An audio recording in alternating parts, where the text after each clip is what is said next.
everyone, this is Secluded again, and welcome to episode 14. Here is where there will be all of the Operation Heartburn sort of Easter eggs, I guess.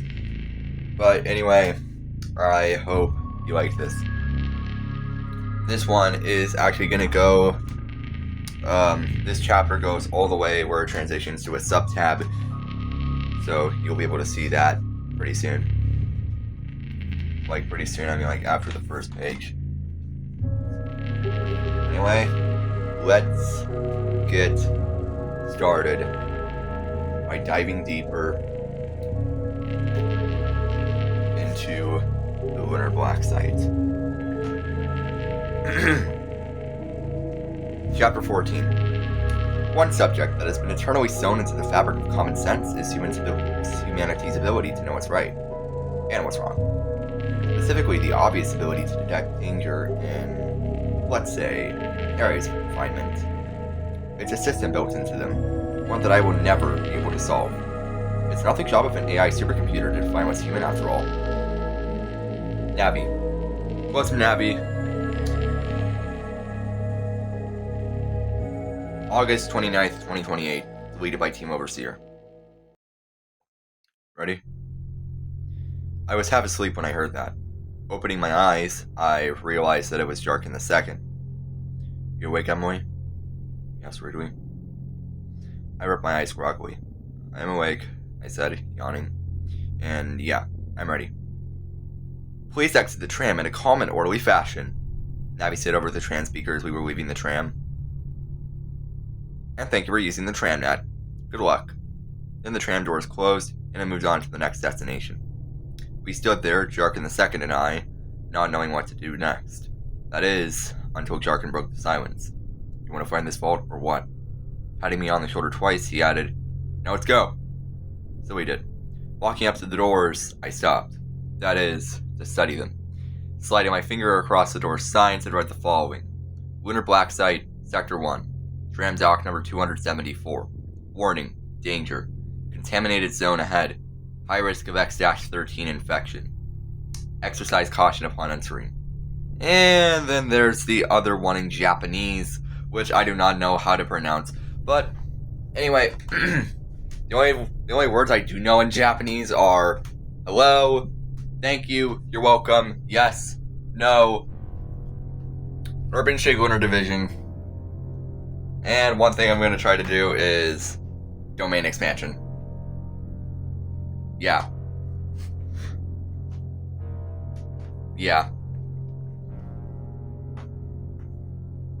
That's definitely not going to come in handy for anything after this novel.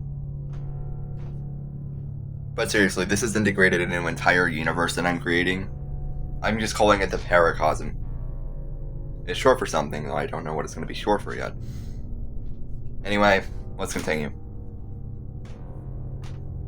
Emily, what planet am I on? Jarkin II said in between laughing.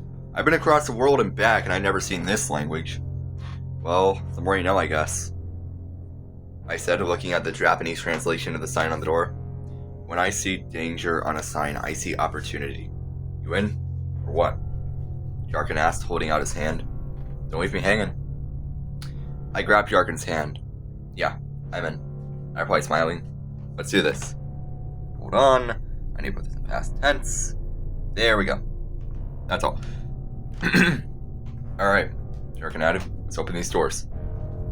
Upon opening the doors, we were greeted by the first checkpoint. The checkpoint being an entrance into the Black Site itself.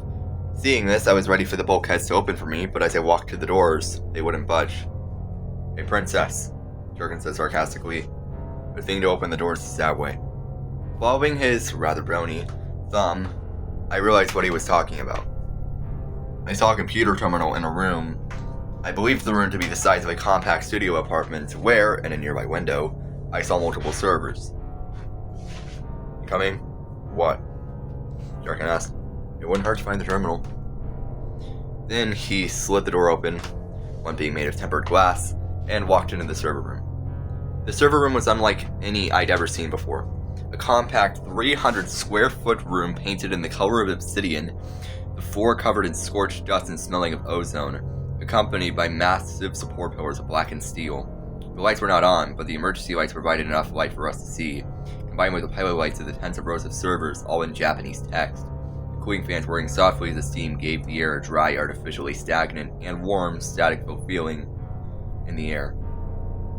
Near the entrance, we saw giant computer terminals that were at least the size of a Halo terminal. Walking up to the terminal, I saw that there were multiple buttons, switches, dials, and screens. Some screens being for security footage, some for server statistics. One that showed a bar graph of the number of profits, in billions of US dollars, of the Lunar Division versus other divisions like Halo. Jarkin rested his hands on the nearest terminal, studying it, looking like he was ready to disassemble the terminal to examine its inner workings, and started by tapping the screen. Suddenly, a digital-sounding click came from inside the terminal and a hologram appeared from a projector inside the terminal. The hologram was human, one that looked like the pictures of the projected appearance of my mother, if she was alive. Except for one thing. Her eyes looked slightly different. The pupils consisted of a solid red upside-down trapezoid surrounded by another circle being red on the edges. There were also 4 red lines intersecting the circle in an X shape, pointing towards the trapezoid. A pentagram encased in the urban shade emblem resembled the circular glint in her artificial pupils. All of these details of the eyes reminded me of the interface of Navi, because it was Navi, that is, in a holographic form. The imaginary friend flickered out of the corner of my eye socket, looking offended as I stared at Navi's hologram. That's when she started talking. Identification check is required. Then in a pseudo sing-song voice, she added, Urban Shade officials have been notified of your location. Hey Navi, I said. How are you doing? Navi flickered. She seemed estranged at that question. Why would you ask that question? I honestly have no idea how I'm ever doing. Well, Jarkin replied. Maybe it's because he never had feelings before. Seems that for her, the lights are on when nobody's home. Her hologram flickered at the sound of the word. That could be true, Navi said, contemplating for a moment. Even then, I'm here to check up on the both of you. I looked Navi straight in the eyes. Why? It looks perfectly safe here.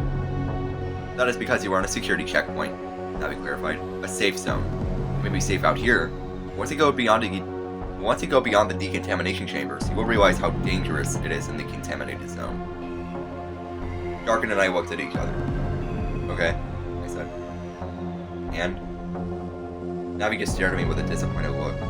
I will only allow you access in the foundation if you remember the briefing that HQ gave you. Then I will grant you entrance. Understood? I looked back at Navi. Understood. Navi smiled. Good. Shall I begin?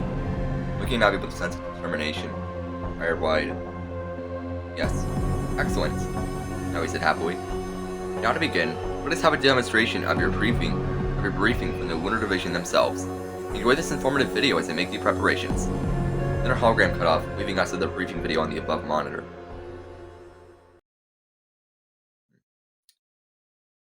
Light mode time. The video, as I realized, was more than informative. It was weird enough, rather fun to watch. Here's what I mean.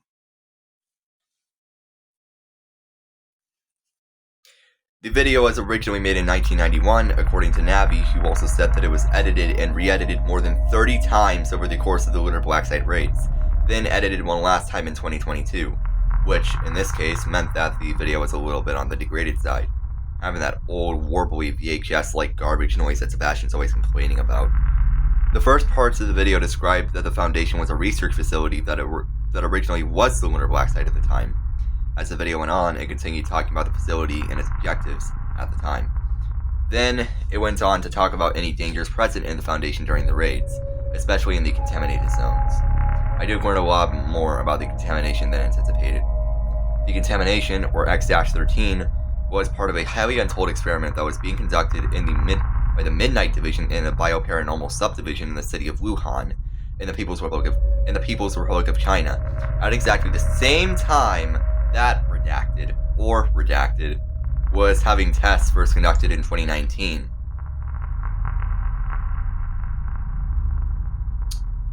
Does that seem nostalgic, anyone? Anyway, during this time, it seemed that while Agent 7 was being experimented on via combination with Z-863 or Rotten Coral, there was an accident causing the unintentional release of Redacted across the world. In 2020, as the Redacted pandemic would die down, the Hadal Division would come across the lab notes of X-13, discover its potential, considering their undying hate towards the Lunar Division, and combine it with the Redacted strain in the form of DNA capsules that were smuggled onto disguised civilian ships, transported it to the Lunar Black Site, and then ambushing Lunar officials by throwing said DNA capsules to spread the influence of the now heavily mutated Agent 7 spores, releasing them on strategic locations in the Foundation. In case you're wondering, what is Redacted is basically COVID.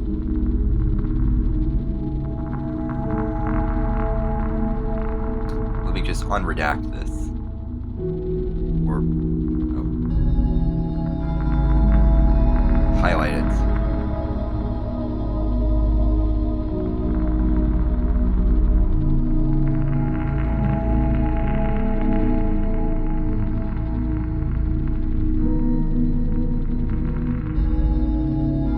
Yep. It's COVID. The only time I'm letting you see what's beyond the black lines. I'm also going to highlight this. There we go. Oh, wait. And then this will be... There we go. Anyway. As the raids continued on, lunar morale would rapidly decline as friends and family that were working in the Foundation would go missing over the course of X-13's spread. Eventually, the Abyssal and Infiltration divisions would aid Lunar with increasing security in the Foundation by closing off all entrances to any potential contamination zones, by installing briefing and decontamination chambers, heavy-duty bulkheads, internal defense systems to take care of any X-13-1 instances in the Foundation, etc. It would not only encourage but enforce exercising caution in the Foundation. Lastly, it talked about the lack of oxygen in the contaminated zones, so Lunar would install reconnaissance checkpoints throughout the contaminated zones to refill any available oxygen tanks. And by the time that the video was finished, Navi told us that she was done preparing, asked us to recite our briefing, and after that was done, she told us to follow her marked path in the nearest briefing chamber. As soon as the external bulkheads closed, I could hear Jarkin say something to me, almost in a scared tone. Whoa, there's just no turning back now. Actually, Navi clarified over the PA, no longer a hologram but a disembodied authority. You have the option to leave the black site through the tramnet at any time before decontamination. Would you like to leave the decontamination chamber? Looking at Jarkin II with a stare that meant, should we turn back now, or what? I decided to instead say, I'm following my gut, and my gut tells me that we should press on. Jarkin looked back at me with a stare that meant, I know something's off. And I don't believe you, but okay. If this is what you want to do. He said, staring at the exit bulkheads, you worried look in his eyes. Emily, I've got a bad feeling about this. Maybe we should listen to Navi and turn back, like she just told us. I've changed my mind. This doesn't seem like a good idea. This is more like suicide in my honest opinion. And to top it all off, I don't think I should trust you with what we are about to do. I looked back at him, looking hurt, but he clarified before I could have involuntarily said anything that would potentially hurt him too. Not that I don't trust him entirely. I just feel like it's a very bad idea to prance around in an infested area on a wild goose chase for some fault that may or may not exist. You understand what I'm saying? Yeah. I said. Then turning the conversation on its head, I added, but I still think that we should go in there. Jarkin rested his face in his hands and gave a disappointed sigh. Wow, you never want to do. Well, I tried to reason with him. Suddenly with a loud noise, a light illuminated the lockers that contained the things that we'd need for the journey to the vault. There's definitely no turning back now, I said, opening the locker in front of me, grabbing a contamination-proof breathing mask and a high-grade oxygen tank. Seems whoever used to own this doesn't need it anymore. I said under my breath as I closed the locker door. Well, Jarkin, are you ready? I asked, connecting my filter tube to the oxygen tank, pulling the breathing mask over my face and mouth and the tank onto my back. Yeah, I guess, Jarkin said, reconsidering his plan. Fire we go. That's when I heard Navi over the decontamination chamber's PA that the process was about to begin. Officials ready. 2 out of 2, she declared, sterilizing. When she said this, strange gas hissed like a punctured tire as it began to enter the chamber.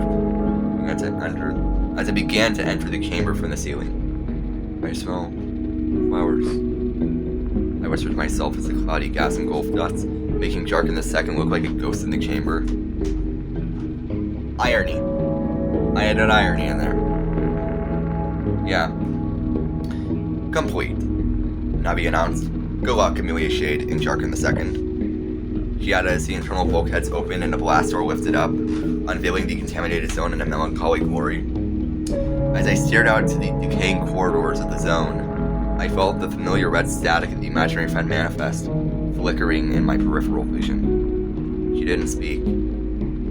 She didn't have to. She just pointed the tip of her tentacle out into the cloudy, spore-filled fog of the shimmering, sweet-smelling haze, as I gave a single long stare into the melancholy glory. The kind of glory that had something inside me to tell me that I should have stayed back in the headquarters. That is episode 14. Thank you for staying with me to this point. And I gotta say, this is actually kind of crazy because we are in the home stretch. We are about to finish part 1. Yeah. Thank you for watching and or listening. And I'll be with you guys tomorrow. This is Overman Guardsman Scorpion, signing off. See ya!